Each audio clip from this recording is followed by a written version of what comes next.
ভাই এই যে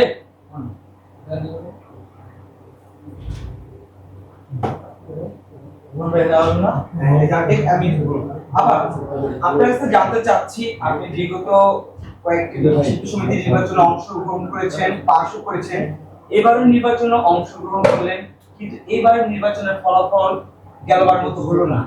আপনার শুনতে চাচ্ছি।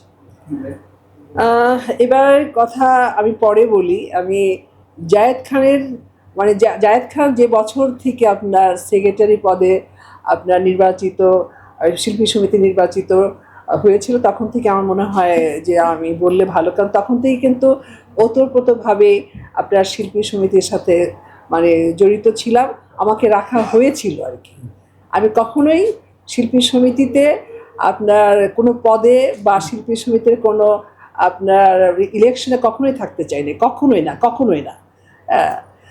তবে আপনার যেটা হলো যে আপনার যেটা বললাম, আমি জায়েদ খান যখন থেকে আপনার আপনার হলো আপনার সেক্রেটারি পদে দাঁড়ালো, সেটা বোধহয় কত সনটা হবে এই মুহূর্তে আমার মনে পড়ছে না আর কি। হ্যাঁ, যাই হোক, আপনার আমি ওই জায়েদ খান কিভাবে আসলো এই কথাটা বলতে চাই না আর কি। জায়েদ খান যখন আপনার নির্বাচিত আমার ইলেকশন করবে, তখন আপনার মিশা ভাই ছিল সাথে। জায়েদ খান কিন্তু অনেক আমাদের সিনিয়র শিল্পীদেরকে মানে এমনি দেখেছে, কিন্তু আপনার সামনাসামনি কখনোই পরিচয় ছিল না। আমার এখানে বসেই কিন্তু এই মিশা ভাই জায়েদ খান আসছে। আমি কিন্তু কবরী ম্যাডাম থেকে শুরু করে, আলমগীর ভাই থেকে শুরু করে, তারপর আপনার দীপজল ভাই থেকে শুরু করে কি বলে ওয়াসিম ভাই, মানে যারা যারা আমাদের সিনিয়র ছিলেন সবার সাথে আমি ফোন করেছি, বলেছি ও একটি নতুন ছেলে, ও কিন্তু ছেলে হিরো। বেশ তখন এর আগে বেশ কাজ করেছে, সে হলো আপনার পাইরেসির ব্যাপারে, তারপরে আপনার কি বলে কাটপিস। তখন আমি লন্ডনে ছিলাম, তো আমি লন্ডনে তখন আপনার বাংলা পত্রিকাতে দেখতাম, তারপর আপনার বাংলা যে টেলিভিশন এটিএন বাংলা ছিল, চ্যানেল আই ছিল, এগুলোতে দেখতাম আর কি। তখন ফিল করতে ছিল একেবারে বেশ দেখতে হ্যান্ডসাম আর কি, যা হিরো সে। যখন বাংলাদেশে এলাম তখন তো তার সাথে পরিচয় হলো। যাই হোক, আপনার ইলেকশনের সময় তখন সবার সাথে পরিচয় করে দিলাম। ফারুক ভাইকে ফোন করলাম, ফারুক ভাই বলে, আরে কে জায়েদ খান টান? ফারুক ভাইয়ের ভাষা যেমন হয় আর কি। আমি না সে খুব হিরো, তারপর খুব আপনার আমাদের চলচ্চিত্রের জন্য খুব ভালো কাজ করছে, খুব কর্মঠ। এবার সে আপনার শিল্পী সমিতিতে দাঁড়াবে, আপনার ও সেক্রেটারি পদে, আর আপনার মিশা ভাই প্রেসিডেন্টের পদে দাঁড়াবে। তো আমি তারপর পারভেজ ভাইয়ের সাথেও কথা হয়েছে যে আমরা আছি, আপনারা থাকতে হবে। কিন্তু ওই বছর দেখেছেন যে মানে কীভাবে কিন্তু শিল্পীরা কিন্তু সবাই, ববিতা ম্যাডাম থেকে শুরু করে কবরী ম্যাডাম থেকে শুরু করে সবাই গেছে। তখনও কিন্তু আমি বলেছি, জায়েদ খান আমি কিন্তু শিল্পী সমিতির কোনো নির্বাচনে থাকবো না, আমি ভোটে আছি, ঠিক আছে ভোট দিব। জায়েদ খান বললো না আপা। তারপর মিশা সদাগরও কিন্তু এখনও ঢাকাতেই বোধহয় আছেন, তাকেও জিজ্ঞেস করে দেখতে পারবেন। না আপু, আপনি না থাকলে কিন্তু হবে না। আমি বললাম তখন, দেখো ভাইয়া, আমি কিন্তু ম্যাক্সিমাম টাইমই বছরে মানে 6 মাস করে বিদেশে থাকি, 6 মাস থাকি ঢাকাতে। একটা পদে থাকলে কিন্তু একটা দায়িত্ব থাকে, সেখানে আমি এই দায়িত্বটাগুলো করতে পারবো না। তো আমি মানে বলে আমি বললাম যে প্রশ্নই ওঠে না যে আমি ইলেকশন করব। অনেক বড় বড় পদে দিতে চেয়েছে, আমি বলেছি আমি করব না। পরে বলে আপনি ইসিতে থাকেন। আমি ইসিতে থাকলেও তো একটা মানে একটা দায়িত্ব আছে, তাই না? বলে আপনাকে কোনো দায়িত্ব করতে হবে না, আমরা আছি। যখন ঢাকায় থাকবেন, যদি আমাদের ওই ধরনের বড় কোনো মিটিং হয় বা এরকম আছে না, আমাদের শিল্পীর স্বার্থের জন্য যদি আমরা কোনো মন্ত্রণালয় যেতে হয় আমাদের চলচ্চিত্রের জন্য, তখন তো আপনাদেরকে দরকার আছে, অবশ্যই থাকবেন। একেবারে মানে অনুরোধ করা, হাতে ধরা, কি বলবো, এই মানে কথা দিয়ে ভাষা দিয়ে বোঝাতে পারছি না আমি এই মুহূর্তে যে কী ধরনের মানে ইমোশনালি কথা বলা। তখন আমি খুব সফট মাইন্ডেড, আমি ঠিক আছে যান, আপনারা যদি মেনে নেন যে আমি সময় না দিলেও আপনাদের শিল্পী সমিতির কোনো প্রশ্ন মানে প্রবলেম হবে না, বা আমার জন্য কোনো অসুবিধা হবে না। আমি যখন ঢাকায় থাকবো, যদি ওরকম ধরনের মিটিং হয়, ওরকম কোনো কার্যকলাপ হয়, অবশ্যই আমি অ্যাটেন্ড করব। আপনারা বোধহয় দেখেছেন বিগতভাবে এইভাবেই চলেছে। কিন্তু তারপরে কিন্তু জায়েদ খান আবার ফের শুরু হলো। হ্যাঁ, জায়েদ খান দাঁড়ালো, দেখে নিপুণও দাঁড়ালো, তারপরে দেখেছেন যে কি ঘন ঘাটা ব্যাপারগুলো। হ্যাঁ, তখন মনে করেছি যে না, এই ইন্ডাস্ট্রিতে প্রশ্নই ওঠে না যে আপনার শিল্পী সমিতিতে দাঁড়ানো বা আর আমি তো এখন ছবি করি না, ছবি হয়ও না, আমার দরকার নাই আমার এফডিসিতে যাওয়ার জন্য আর কি। যাই হোক, সেই বছরটাও দেখেছেন যে হ্যাঁ, যে আপনার নিপুণ আর আপনার জাহিদ খানকে নিয়ে কি মানে কি প্রবলেমটা হয়েছিল। পরে তো আপনার আসলো, আপনার কাঞ্চন আসলো আপনার প্রেসিডেন্টের পদে। তখন কি হলো, আমরা পাশ করেছিলাম, আপনার পাশ করেছিলাম। পরে আপনার এখন হলো কি যে জাহিদ খানকে বা আদার সাদার কাকে যেন মানে কেস করলো, কি করলো, ওরা যেতে পারছে না। এখন আমাদের জন্য, আমাদের তো আর কেস নাই, আমাদের উপরে তো কোনো মানে কোনো কমপ্লেন নাই। এখন হলো কি স্বাভাবিক, আমাদেরকে ওই দলে তো যোগ দিতে হবে আর কি। তখন কাঞ্চন না, আপনার শিল্পী সমিতি থেকে 2-3 বার আপনার নোটিশ এসেছে যে আপনাদের আছে, কি বলে, এই মিটিং আছে, যেতে হবে। তা আমি বলেছি দরকার, আমি বলেছি মানে আমি মনে করেছি যে আমার মনে হয় না এই গ্যাঞ্জামের মধ্যে যাওয়া দরকার আছে আর কি। আমি ওগুলো ইগনোর করেছি। পরে 1বার থেকে 2বার 3বার করেছে। পরে কাঞ্চন একদিন আমাকে ফোন করে বলে, কি ব্যাপার, তোমাকে 3-3বার আপনার নোটিশ দেওয়া হলো, বা মানে তোমাকে চিঠি দেওয়া হলো, চিঠি দেওয়া হলো যে মিটিং আছে আসো। আমি কাঞ্চন, আমরা তো অন্য প্যানেল থেকে দাঁড়িয়েছি, জাহিদ খান মিশা সওদাগর, এখানে দেখেন যে গন্ডগোল, তা সেইখানে আমি চাই না যে এই গন্ডগোলের মধ্যে মানে এখানে যাওয়ার জন্য। বলে না না, এটা তোমরা তো পাশ করেছো, তোমাদের আসা উচিত, তাহলে মিটিং মানে করো, যে ভালো মতো হচ্ছে না, কেন কতগুলো সদস্য একসাথে দরকার আর কি। তা আমি বললাম যে না, আমি যাবো না। তখন কাঞ্চন বলছে, তুমি তো নিশ্চয়ই জানো নিয়ম কানুনগুলো, যে কানুন মানে নিয়মগুলো, যেটা হলো যে 1বার 2বার 3বার যদি কোনো মিটিংয়ে না আসে তাকে বরখাস্ত করা হবে। আমি কাঞ্চন, আমি কালকেই তো আমি দিয়ে দিব কি বলে যে আমি থাকছি না শিল্পী সমিতিতে, হ্যাঁ কেউ নোটিশ দিয়ে দিব যে আমি থাকছি না, পদত্যাগ করে দিব। পরে দেখো কি হয়। আমি তার পরের দিনে একদম চিঠি পাঠিয়ে পদত্যাগ করলাম। এখনও যে ছেলেটা আছে পিয়ন, তাকে জিজ্ঞেস করে দেখবেন তারপরে জাকির, হ্যাঁ। তারপরে দেখি মিশা ভাই বলে, কেন করেছেন হানতেন এটা? আমাকে না না ভাইয়া, আমি এর মধ্যে নাই, খামাখা। তো গেল, চললো। তারপরে আবার আসলো হলো আপনার 24-এ আসলো মিশা সওদাগর ভাই আর হলো আপনার দীপজল ভাই। তখন সেম থিং, মিশা ভাই বললো, ম্যাডাম এবার কিন্তু আমরা দাঁড়াচ্ছি, আপনাকে দাঁড়াতে হবে। আমার প্রশ্নই ওঠে না। আমি তো আগেও কিন্তু আপনাদের সময় দিতে পারিনি শিল্পী সমিতি ওভাবে।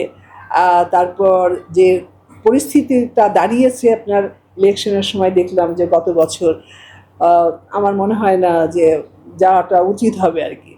বলে না, দীপজল ভাই আছে আর আছে, আমাকে থাকুক, আপনারা করেন, আমি ঢাকায় থাকলে অবশ্যই ভোট দিব আর কি। তারপর আমি যখন আপনার নিয়ে এসছে সাইন করার জন্য, পেপারস নিয়ে এসছে, তা আমি বললাম না, এই আমি সাইন করবো না আর কি। মিশা ভাই নিয়ে আসছে, এই যে এখানে আমার এখানে বসেই জিজ্ঞেস করবেন মিশা ভাইকে।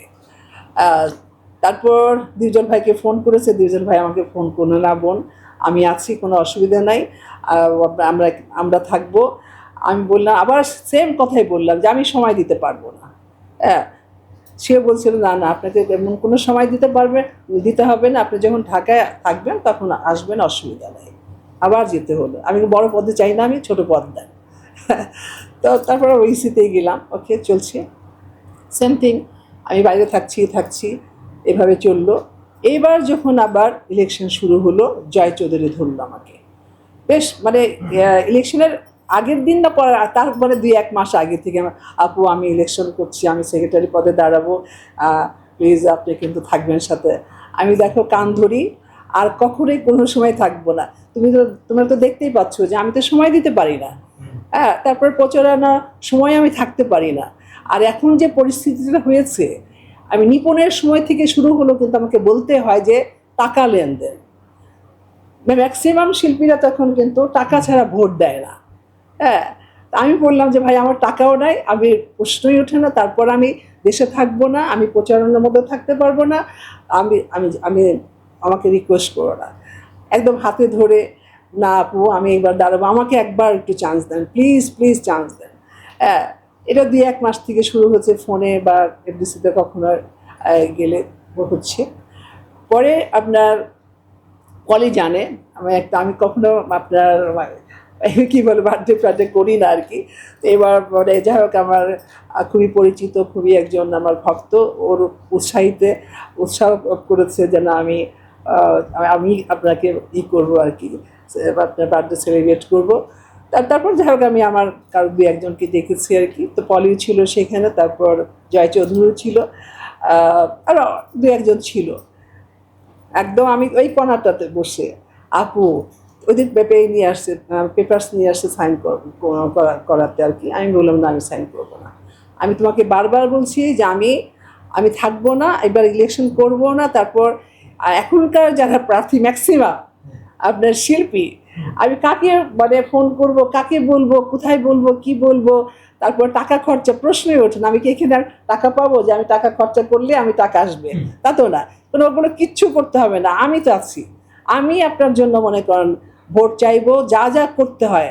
আমি বললাম, লাস্টে যখন আমাকে সাইন করা হলো তখন জয় চৌধুরী তো এখানে ওই আপনার পলি ছিল তখন। পলিও আমাকে ধরলো, না আপু আপু আপু আমিও আছি, আমরা আছি, প্লিজ কোনো অসুবিধা হবে না, এই হবে না। জয় চৌধুরী তো একদম কাকুতি মিনতি। জয় চৌধুরী বলছে যে আপু আপনার যদি ছোট ভাই হতো তাহলে কি হতেন, কী করতেন আপনি, আপনি যদি মানে না থাকেন তাহলে আমরা কোথায় যাব, প্লিজ হাতে থাকেন, আপনার কিছুই করতে হবে না, কাউকে ফোন করতে হবে না। তখন আমি কিন্তু আবার ভিসা পেয়ে গেছিলাম ইন্ডিয়ার আর কি। আমি বললাম যে না, আমি ইন্ডিয়াতে চলে যাব। তখন দেখা গেল তোমার ইলেকশনের সময় কিছু তো করতে হয়, আমি যখন দাঁড়াবো ইলেকশনের স্বাভাবিক আমাকে তো একটু প্রচারণার ইসে থাকতে হবে বা কাউকে ফোন করতেই হবে, তাই না? বলে কিছু করতে হবে না, আমাকে দেখো আমি কিন্তু বেজ্জিতি হবে, তখন আমাকে বেজ্জিতি করবে না।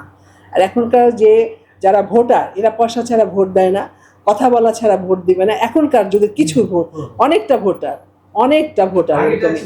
হ্যাঁ নিপনের সময় থেকে হয়েছে আর কি। হ্যাঁ, তা সেখানে মনে করেন যে আমি এই দলাদলির মধ্যে, এই যে আপনার কি বলে যে টাকা ছোড়াছুরির মধ্যে, আর যারা ম্যাক্সিমাম ভোটার এদেরকে অনেকে আমি চিনি না, জানি না। হ্যাঁ, তা আমি কাকে বলবো যে আমাকে ভোট দেন বা আমার জন্য এটা সেটা, মানে কি বলবো, আমি মানে এই মুহূর্তে ভাবে বলতে পারছি না। এইটা আমার দ্বারা করায় না, আর এটা মনে করে আমার সেই সময় নাই, আর আমি এটা করতে চাই না একদম। আবারও বলি যে রিকোয়েস্ট কাকে বলে, মানে ইমোশনাল করে ফেলেছে আমাকে, জানেন একেবারে। পরে মনে করো ঠিক আছে যাও, তুমি যদি কোনো দায়িত্ব না, তো তোমরা যে প্যানেলটা এখন করছো সে তো ওরা যদি দায়িত্ব নেয় যে আমি না থাকলেও মনে করো যে ঠিক আছে, আমি অন্তত ইজ্জত থাকবে, আমি পাস করবো। দাঁড়ালাম, ঠিক আছে ওকে, আমি কলকাতায় চলে গেলাম। তখন এই যে প্রচারণা শুরু হলো। হ্যাঁ, আমি তখন কলকাতাতে, জয় চৌধুরী তার প্যানেল সবাই জানে, হ্যাঁ পলিও জানে যে আমি কলকাতায় চলে যাচ্ছি। তারপর বারবার কিন্তু বলছি, জয় খবরদার আমার জন্য সম্মানহানি না হয়।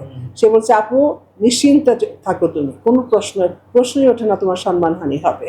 হ্যাঁ, তারপর কলকাতায় চলে গেছি আমি 2 তারিখে রাত্রিবেলা আসছি। তখন মনে করেন কলকাতায় এত গরম, মানে আজেবাজে খেয়ে আমার একেবারে পেটের অবস্থা করুণ হয়ে গেছে একেবারে।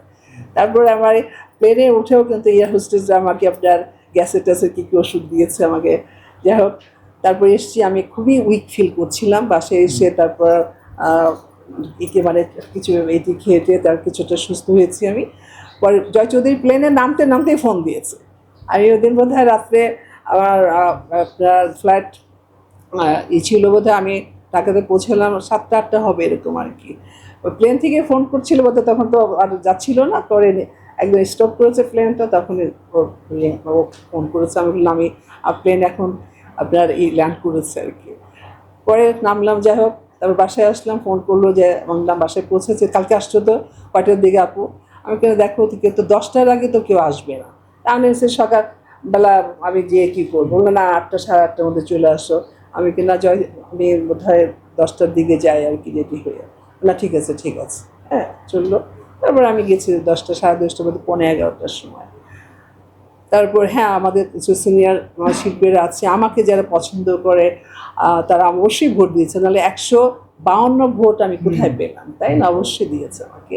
কিন্তু আমাকে ট্রাম্প কার্ড বানিয়েছে এরা, যে ঠিক আছে রোজিনা ম্যাডাম আছে, তমুক আছে, বুঝলেন? বানিয়ে তারা আগের দিনই কিন্তু ডিসিশন নিয়েছে, আমি যেটা শুনতে পেরেছি পরের দিন, সেটা হলো যে আমি তো আসলে রেগুলার যাই না, আমি তো মনে করেন আমার দ্বারা তো কোনো কাজ হবে না, এরা কিন্তু ওইভাবেই করে রয়েছে। কিন্তু জয় চৌধুরীর আবার কিছু আপনার ভোটার আছে, ইয়াঙ্গার ছেলেমেয়েরা, তখনও বলেছে না আমার কিছু ভোটার আছে আপু, ওগুলো চিন্তাই করো না। তারপর যাদেরকে টাকা দিয়ে ভোট কিনতে হয় ওগুলো একদম সব ঠিকঠাক করা আছে। তো জয় চৌধুরীর যতগুলো আপনার ভোটার ছিল ওরা কিন্তু আমাকে ভোট দেয় নাই, প্যানেলেরও যারা ছিল অনেকেই আমাকে ভোট দেয় নাই, বুঝতে পেরেছেন? আর পয়সা দেওয়ারও তো আছেই, এটা প্রশ্নই ওঠে না। তা আমি মনে করি আসলে একটা জয় চৌধুরীর বা এই প্যানেলের উচিত ছিল না আমাকে এভাবে হেয় করার, আমাকে সম্মানহানি করার জন্য। আমি চলচ্চিত্রে এসেছি হলো আপনার 77-এর থেকে, আমার 78 থেকে আমার জীবনযাত্রা শুরু আপনার এই চলচ্চিত্রে। রাজমহল রিলিজ হয়েছে বোধ 78-এ, রাজমহল, হ্যাঁ রাজমহল রিলিজ হয়েছে 78-এ আমার। তখন থেকে আমার জীবনযাত্রা শুরু হয়েছে। এক নাগারে অনেক কাজ করেছি, তখন বোধহয় আপনারা ছোটই ছিলেন নাকি। টেলিভিশনে আপনারা হ্যাঁ, তো এখনো যারা সিনিয়র জার্নালিস্ট আছে তাদেরকে জিজ্ঞেস করবেন যে একটা সময় কিন্তু আমার অনেকটা বছর একদম 20 থেকে 25টা কিন্তু আপনার বছরে রিলিজ হতো ছবি, ঈদে 5-6টা করে ছবি রিলিজ হতো। ম্যাডাম শাবানা, আমি যখন এসেছি ম্যাডাম শাবানা, ববিতা কবরী ম্যাডাম, সুচরিতা ম্যাডাম, তারপর অঞ্জনা দি, নতুন দি, এরা কিন্তু স্টাবলিশড। আর ম্যাডাম কবরী, শাবানা, ববিতা আমার সুপারস্টার। হ্যাঁ, তখন কিন্তু আমি এসেছি, তখন এসে ওনাদের সাথে কাজ করেছি। যত হিরো ছিল রাজ্জাক ভাই থেকে শুরু করে ফারুক ভাই, আলমগীর ভাই, ফারুজ ভাই, এই উজ্জ্বল ভাই, জাফর ইকবাল, বুলবুল ভাই, যারা যারা ছিলেন তখন আমার সবার সাথে আমি কাজ করেছি। তো কাজ করতে করতে একটা সময় আমি একদম মানে কি বলবো যে, আর তখন কিন্তু কোঅপারেশন ছবি কিন্তু শুরু হয়ে গেল বেশ অনেক পরে। ওইগুলো আমাকে নেওয়া শুরু করলো। যাই হোক, একটা সময় আমি খুব টায়ার্ড হয়ে গেলাম যে আমি বোধহয় আর ছবি করতে না করলে ভালো হয় আর কি। তো 91 আমি ডিক্লেয়ার দিলাম যে না, আমি নতুন আর কোনো ছবিতে সাইন করব না, যেগুলো পুরনো ছবি আছে ওগুলো শেষ করব। তখন অনেক ডাইরেক্টর, প্রডিউসার একদম হতাশ হয়ে গেলেন। এখনও অনেকে আছেন, আপনার ঝন্টু ভাই আছেন, আরও অনেকেই আছেন আর কি। ওরা তো একদম বললো কেন তুমি এটা করছো, এটা সেটা হ্যান ত্যান। তাই আমি বললাম যে না, কিছুদিন অন্তত রেস্ট করি, তারপর আবার দেখা যাবে। যাই হোক, পরে আমার পুরোনো ছবি শেষ করতে করতে বোধহয় 94 পর্যন্ত লেগেছিল। তো তারপরে আমি ছেড়ে চলে গেছি। চলে গিয়ে তারপর অনেক বছর বাইরে থেকেছি, ঢাকায় থাকতাম তখন আমি কলকাতার ছবি করতাম আর কি। এসে অত 2-1 মাস থাকতাম কলকাতা, 1 মাস গেলাম, কাজ করতাম আর কি। তারপর অনেক বছর পরে রাক্ষসী নিয়ে আসলাম, তখন গেলাম এফডিসির মধ্যে। এইভাবেই কিন্তু মনে করেন আমার এফডিসিতে পরবর্তীতে যাওয়াটা। ওই আবার আসি জায়েদ খান থেকে। এই জায়েদ খান যখন আপনার সেক্রেটারি পদে দাঁড়ালো তখন থেকে কিন্তু রেগুলার আসা যাওয়া, কারণ আমি শিল্পী সমিতির ওইখানে একটা সদস্য হিসাবে যখন ঢাকায় থাকতাম মাঝে মাঝে যাওয়া আসা হতো। এই তবে জয় চৌধুরী, মানে ওই প্যানেল থেকে কিন্তু জয় চৌধুরী কিন্তু আমাকে রিকোয়েস্ট করেছে, মানে রিকোয়েস্ট কি বলে, আমাকে একদম মনে করেন যে ইমোশনাল করে ফেলেছে, বুঝতে পেরেছেন? আরও আমি একটা কথা বলি, এই আপনার এই একে বলে এই শুরু থেকে কিন্তু জয় চৌধুরী ছিল আপনার, হ্যাঁ শুরু থেকে জয় চৌধুরী ছিল। কিন্তু এমনি কিন্তু ভদ্র, সভ্য, বড়োদেরকে সম্মান করা, ছোটোদেরকে আপনার স্নেহ করা, খুবই কর্মঠ ছিল, এটা কিন্তু মানতেই হবে। হ্যাঁ, জায়েদ খান যখন থেকে এসছে, জয় চৌধুরী কিন্তু তখন থেকে এসছে। আমি দেখেছি আসলে খুব ভদ্র, খুবই সভ্য, আপা আপা বলতেই মনে করেন যে কি বলবো, তা আমি ওকে ছোটো ভাইয়ের মতোই কিন্তু স্নেহ করতাম আর কি। তো ওই হিসেবেই কিন্তু এবারও করবো না যা হয়েছিল। তবে আমি আসলে খুবই মর্মাহত যে এইভাবে ওরা যে প্ল্যানিং করে আমাকে মানে ভোট দিবে না, এটা আমি ভাবতে পারিনি আসলে। আসলে কি বলবো, এখনকার যারা শিল্পীরা বলেন বা আমাদের পরের গ্রুপ যেটা আছে এটা আমার মনে হয় যে শিল্পীদেরকে যারা সিনিয়র আছে তাদের সম্মান করা উচিত। হ্যাঁ, ট্রাম্প কার্ড বানিয়ে আমি আমার কাজটা এগিয়ে নিলাম, তার পরবর্তীতে তাকে এভাবে হেয় করা, মানে সম্মানহানি করা, এটা তাদের উচিত হয়নি আমি মনে করি আর কি। তো যাই হোক, এই পর্যায়ে মানে চললো আর কি। তো এখন তো ইলেকশন হয়ে গেছে, আমি আমার ভাই, আমার ফ্যামিলি ফোন করে, আমার এক ভাই তো কানাডাতে আছে, আমার ফ্যামিলি একদম খুবই মর্মাহত যে কেন গিয়েছিলে তুমি এখানে ইলেকশন। আমি তো যাইনি, ওরা আমাকে টেনে নেয়, রিকোয়েস্ট করে নেয়, হাত জোর করে বসে থাকে। হ্যাঁ, যার জন্য আমার যাওয়া হয়, কিন্তু আমি তত কঠোর হতে পারি না আর কি। তারপর বলি যে আমি সময় দিতে পারবো না।